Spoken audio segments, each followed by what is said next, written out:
ಇತಿಹಾಸದಲ್ಲೇ ಒಬ್ಬ ವ್ಯಕ್ತಿ, ಒಬ್ಬರಿಗೆ ವೀರ, ಮತ್ತೊಬ್ಬರಿಗೆ ಕ್ರೂರ ರಾಜ ಆಗಿರ್ತಾರೆ. ಒಬ್ಬರಿಗೆ ಸ್ವಾತಂತ್ರ್ಯ ಹೋರಾಟಗಾರ, ಮತ್ತೊಬ್ಬರಿಗೆ ಇತಿಹಾಸದ ಕತ್ತಲೆ ಅಧ್ಯಾಯ. ಕೆಲವು ಇತಿಹಾಸದ ಅಧ್ಯಾಯಗಳ ಪುಸ್ತಕಗಳಲ್ಲಿ ಮಾತ್ರ ಇರಲ್ಲ, ಅವು ಕೆಲವು ಜನಾಂಗಗಳ ನೆನಪುಗಳಲ್ಲಿ ಇನ್ನೂ ಜೀವಂತವಾಗಿರ್ತವೆ. ಹಾಗಾದರೆ ಆ ವ್ಯಕ್ತಿ ಯಾರು ಗೊತ್ತಾ? ಮೈಸೂರು ಹುಲಿ, ಸಿಟಿಸನ್ ಟಿಪ್ಪು ಎಂದು ಕರೀತಾ ಇದ್ದ ಟಿಪ್ಪು ಸುಲ್ತಾನ್. ಕೆಲವರು ಅವರನ್ನು ವೀರನಾಗಿ ಪೂಜಿಸ್ತಾ ಇದ್ರು, ಮತ್ತೊಬ್ಬರು ಅವರನ್ನು ನೆನಪಿಸ್ಕೊಂಡ್ರೆ ಕೋಪಗೊಳ್ತಾ ಇದ್ರು. ಹಾಗಾದರೆ ಈ ಟಿಪ್ಪು ಸುಲ್ತಾನ್ ಯಾರು? ಭಾರತದ ವೀರನ ಅಥವಾ ಇತಿಹಾಸದ ವಿವಾದಾತ್ಮಕ ವ್ಯಕ್ತಿನ? ಬನ್ನಿ ತಿಳ್ಕೊಳ್ಳೋಣ. ಟಿಪ್ಪು ಸುಲ್ತಾನ್ 1750ರಲ್ಲಿ ದೇವನಹಳ್ಳಿಲಿ ಜನಿಸಿದ್ರು. ಅವರ ತಂದೆ ಹೈದರ್ ಅಲಿ ಮೈಸೂರು ಸಾಮ್ರಾಜ್ಯದ ಬಲಪಡಿಸಿದ ಸೇನಾನಿಯಾಗಿದ್ದರು. ಟಿಪ್ಪು 1782ರಲ್ಲಿ ಮೈಸೂರು ಸಿಂಹಾಸನಕ್ಕೆ ಏರುತ್ತಾರೆ. ಆಗ 18ನೇ ಶತಮಾನದಲ್ಲಿ ದಕ್ಷಿಣ ಭಾರತದಲ್ಲಿ ಒಂದು ಹೆಸರು ಎಲ್ಲರಿಗೂ ಭಯ ಹುಟ್ಟಿಸ್ತಾ ಇತ್ತು. ಆ ಹೆಸರೇ ಮೈಸೂರಿನ ಹುಲಿ ಟಿಪ್ಪು ಸುಲ್ತಾನ್. ಯಾಕಂದರೆ ಅವರು ಬ್ರಿಟಿಷ್ ಸಾಮ್ರಾಜ್ಯದ ವಿರುದ್ಧ ತೀವ್ರವಾಗಿ ಹೋರಾಡಿದ ರಾಜ್ಯರಲ್ಲಿ ಒಬ್ಬರು. ಆದರೆ ಇತಿಹಾಸದಲ್ಲಿ ಇವರ ಬಗ್ಗೆ ಎರಡು ಅಭಿಪ್ರಾಯಗಳಿದ್ವು. ಒಂದು ಕಥೆಯಲ್ಲಿ ಅವರು ಭಾರತದ ವೀರ ಯೋಧ, ಮತ್ತೊಂದು ಕಥೆಯಲ್ಲಿ ಅವರು ವಿವಾದಾತ್ಮಕ ಆಡಳಿತಗಾರ. ಅವರು ಬ್ರಿಟಿಷ್ ವಿರುದ್ಧ 4 ಆಂಗ್ಲ ಮೈಸೂರು ಯುದ್ಧಗಳನ್ನು ನಡೆಸ್ತಾರೆ. ಈ ಕಾರಣದಿಂದ ಹಲವಾರು ಅವರನ್ನು ಮೊದಲ ಬ್ರಿಟಿಷ್ ವಿರೋಧಿ ಯೋಧರಲ್ಲಿ ಒಬ್ಬ ಎಂದು ಹೇಳ್ತಾ ಇದ್ರು.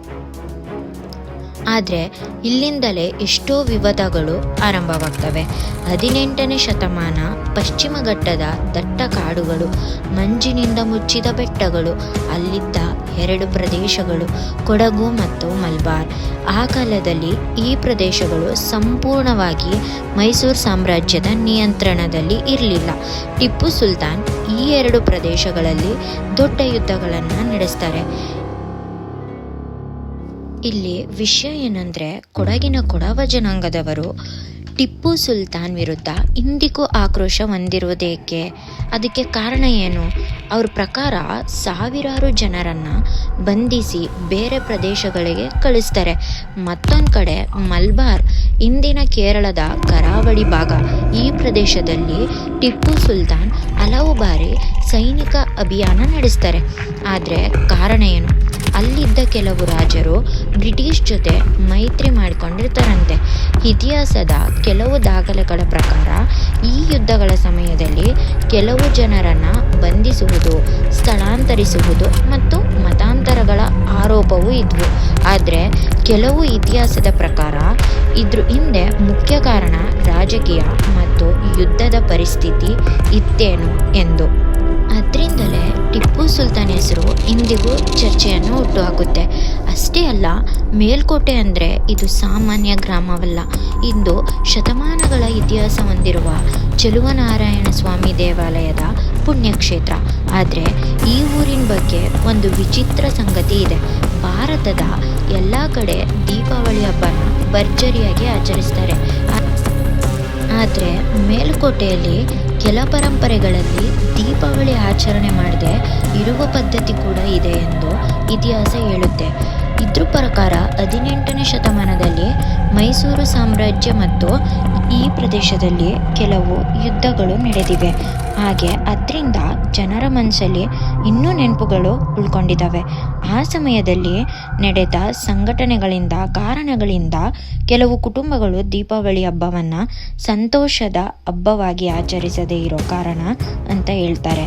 ಆದರೆ ಇಲ್ಲಿ ಗಮನಿಸಬೇಕಾದ ವಿಷಯ ಏನಂದರೆ, ಇದು ಮುಖ್ಯವಾಗಿ ಲೋಕಲ್ ಬಿಲೀಫ್. ಇತಿಹಾಸಕಾರರ ನಡುವೆ ಇದರ ಬಗ್ಗೆ ಒಂದೇ ರೀತಿಯ ಒಪ್ಪಿಗೆ ಇಲ್ಲ. ಇಂದಿನ ಮೇಲುಕೋಟೆಯಲ್ಲಿ ಅನೇಕರು ದೀಪಾವಳಿಯನ್ನು ಸಾಮಾನ್ಯವಾಗಿ ಆಚರಿಸುತ್ತಾರೆ ಕೂಡ. ಆದರೂ ಈ ಕತೆ ಮೇಲುಕೋಟೆಯ ಇತಿಹಾಸದ ಬಗ್ಗೆ ಇನ್ನಷ್ಟು ಕುತೂಹಲ ಹುಟ್ಟಿಸುವ ಒಂದು ವಿಚಿತ್ರ ಜನಕತೆಯಾಗಿವೆ. ಅಷ್ಟೇ ಅಲ್ಲ, ಟಿಪ್ಪು ಸುಲ್ತಾನ್ ಬಗ್ಗೆ ಇತಿಹಾಸದಲ್ಲಿ ನಡೆಯುವ ದೊಡ್ಡ ವಿವಾದಗಳಲ್ಲಿ ಒಂದು ದೇವಾಲಯಗಳ ಜೊತೆಗಿನ ಸಂಬಂಧ. ಕೆಲವು ಇತಿಹಾಸದ ದಾಖಲೆಗಳು ಹೇಳುವಂತೆ ಟಿಪ್ಪು ಸುಲ್ತಾನ್ ಕೆಲವು ಪ್ರದೇಶಗಳಲ್ಲಿ ನಡೆದ ಯುದ್ಧಗಳ ಸಮಯದಲ್ಲಿ ದೇವಾಲಯಗಳು ಹಾನಿಯಾಗ್ತವೆ ಎಂದು ಆರೋಪಗೊಳ್ತಾರೆ. ಅದರಲ್ಲೂ ವಿಶೇಷವಾಗಿ ಮಲಬಾರ್ ಮತ್ತು ಕೊಡಗು ಪ್ರದೇಶಗಳ ಯುದ್ಧಗಳ ಸಮಯದಲ್ಲಿ ಈ ಆರೋಪಗಳು ಹೆಚ್ಚು ಕೇಳಿಬರುತ್ತವೆ. ಇದ್ರ ಕಾರಣದಿಂದ ಕೆಲ ಸಮುದಾಯಗಳು ಟಿಪ್ಪು ಸುಲ್ತಾನ್ ಬಗ್ಗೆ ತೀವ್ರ ವಿರೋಧನ ವ್ಯಕ್ತಪಡಿಸ್ತಾರೆ. ಆದರೆ ಇನ್ನೊಂದು ಕಡೆ ಕೆಲವು ದಾಖಲೆಗಳು ಹೇಳುವಂತೆ ಟಿಪ್ಪು ಸುಲ್ತಾನ್ ಕೆಲವು ದೇವಸ್ಥಾನಗಳಿಗೆ ದಾನ ಮತ್ತು ರಕ್ಷಣೆ ನೀಡಿದ ಉದಾಹರಣೆಗಳು ಕೂಡ ಇವೆ. ಶೃಂಗೇರಿ ಶಾರದ ಪೀಠ, ಶ್ರೀರಂಗಪಟ್ಟಣ ರಂಗಸ್ವಾಮಿ ದೇವಾಲಯ, ಮೇಲುಕೋಟೆ ದೇವಾಲಯ. ಇದರಲ್ಲಿ ಒಂದು ಶೃಂಗೇರಿ ಶಾರದ ಪೀಠ ಕರ್ನಾಟಕದ ಚಿಕ್ಕಮಗಳೂರು ಜಿಲ್ಲೆಯಲ್ಲಿದೆ. ಇದು ಭಾರತದಲ್ಲಿ ಅತ್ಯಂತ ಪ್ರಾಚೀನ ಹಿಂದೂ ಮಠಗಳಲ್ಲಿ ಒಂದು. 1791ರಲ್ಲಿ ಮೈಸೂರು ಯುದ್ಧಗಳ ಸಮಯದಲ್ಲಿ ಮರಾಠ ಸೇನೆಯ ಒಂದು ಗುಂಪು ಶೃಂಗೇರಿ ಪ್ರದರ್ಶನಕ್ಕೆ ದಾಳಿ ಮಾಡುತ್ತೆ. ಆ ದಾಳಿಯಲ್ಲಿ ಮಠದ ಆಸ್ತಿ ಲೂಟಿ ಮಾಡ್ತಾರೆ. ಕೆಲವು ಭಕ್ತರು ಮತ್ತು ಬ್ರಾಹ್ಮಣರು ಗಾಯಗೊಳ್ತಾರೆ. ದೇವಾಲಯದ ಪೂಜೆಗಳಿಗೆ ಅಡಚಣೆ ಉಂಟಾಗುತ್ತೆ. ಈ ಸಮಯದಲ್ಲಿ ಮಠದ ಮುಖ್ಯ ಗುರುಗಳಾಗಿದ್ದ ಸಚ್ಚಿದಾನಂದ ಭಾರತಿ ಸ್ವಾಮಿಗಳು ಸಹಾಯಕ್ಕೆ ಪತ್ರ ಬರೀತಾರೆ. ಈ ಸುದ್ದಿ ಮೈಸೂರು ರಾಜಧಾನಿಗೆ ತಲುಪಿದಾಗ ಟಿಪ್ಪು ಸುಲ್ತಾನ್ ಮಠಕ್ಕೆ ಸಹಾಯ ಕಳಿಸುತ್ತಾರೆಂದು ಕೆಲವು ಪತ್ರಗಳಲ್ಲಿ ದಾಖಲೆಗಳಿವೆ. ಟಿಪ್ಪು ಸುಲ್ತಾನ್ ಮತ್ತು ಶೃಂಗೇರಿ ಮಠದ ನಡುವೆ ಕೆಲವು ಪತ್ರಗಳು ಇಂದಿಗೂ ಇತಿಹಾಸದ ದಾಖಲೆಗಳಾಗಿ ಉಳಿದಿವೆ ಎಂದು ಹೇಳ್ತಾರೆ. ಅಷ್ಟೇ ಅಲ್ಲ, ಇದು ಕೂಡ ಶೃಂಗೇರಿ ಮಠದ ದಾಖಲೆಗಳಲ್ಲಿ ನೋಡಬಹುದಾ ಎಂದು ಹೇಳ್ತಾ ಇದ್ರು.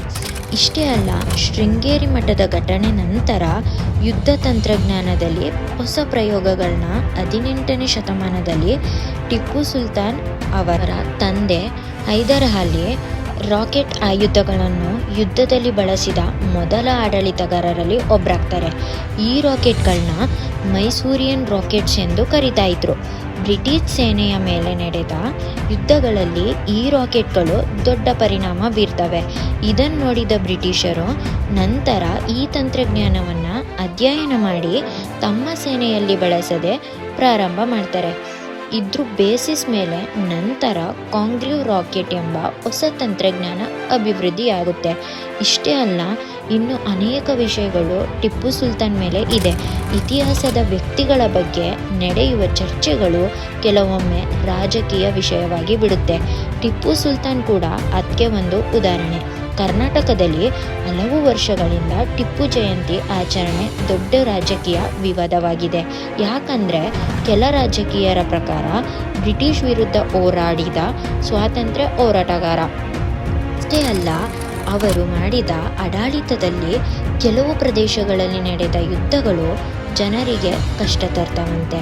ಅದಕ್ಕೆ ಇತಿಹಾಸದ ಸತ್ಯವನ್ನು ತಿಳಿಯಲು ನಮ್ಮ ಜವಾಬ್ದಾರಿ. ಆದ್ದರಿಂದ ಯಾವ ವಿಷಯವನ್ನು ಒಂದು ಕಡೆ ಮಾತ್ರ ನೋಡದೆ ವಿವಿಧ ರೀತಿಯಲ್ಲಿ ಅಧ್ಯಯನ ಮಾಡೋದು ಮುಖ್ಯ.